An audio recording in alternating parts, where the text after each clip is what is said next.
Sinabi na ni Justin Brownlee ang dahilan ng pagkatalo nila sa San Miguel Beermen sa Game 5 at former female PBA courtside reporter may inamin sa PBA. So sa naging laban ng Ginebra at San Miguel Beermen, naitabla na ng Beermen ang standing sa 2-2. Muling maghaharap ang Barangay Ginebra at Beermen sa Game 5. Nagkomento naman si Brownlee sa kanilang naging pagkatalo. Sinabi ng Barangay Ginebra resident import na lack of effort defensively ang Gene Kings. Kaya hindi na iwasan ng mga PBA fans na isipin na binigay nila ang laro. Naging mabigat ang load kay Brownlee at nagtala ng 49 points, 9 rebounds and 5 assists. 54% from the field ang ginawa ng Beermen at 13 out of 30 from the long distance, average of 43%. Na-dominate din ng Beermen ng paint at tatlo sa San Miguel Beermen ang double digit scoring. Pinangunahan ni JMF ang Beermen.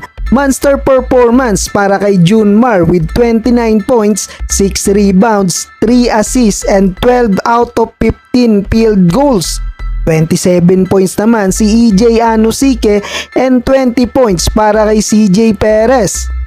Ito ang kinatatakot ni Coach Tim Cone, ang hindi mapigilang dominant Junmar Fajardo sa paint. Dahil kumpara noong Game 3 na limitahan lamang nila si JMF into 12 points.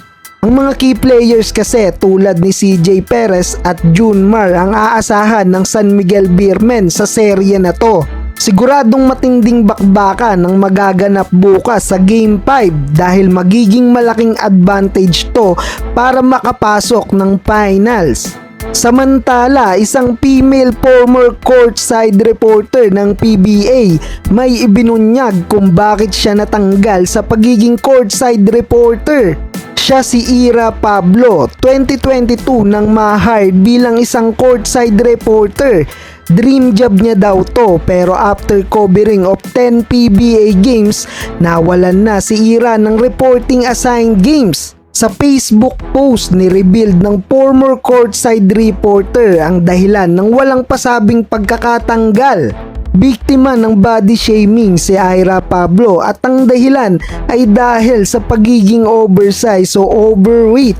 Hindi raw kasi gusto ng head ng network ang babaeng plus size reporters para sa PBA. Kayo, ano sa palagay nyo mga idol? Anong masasabi nyo rito?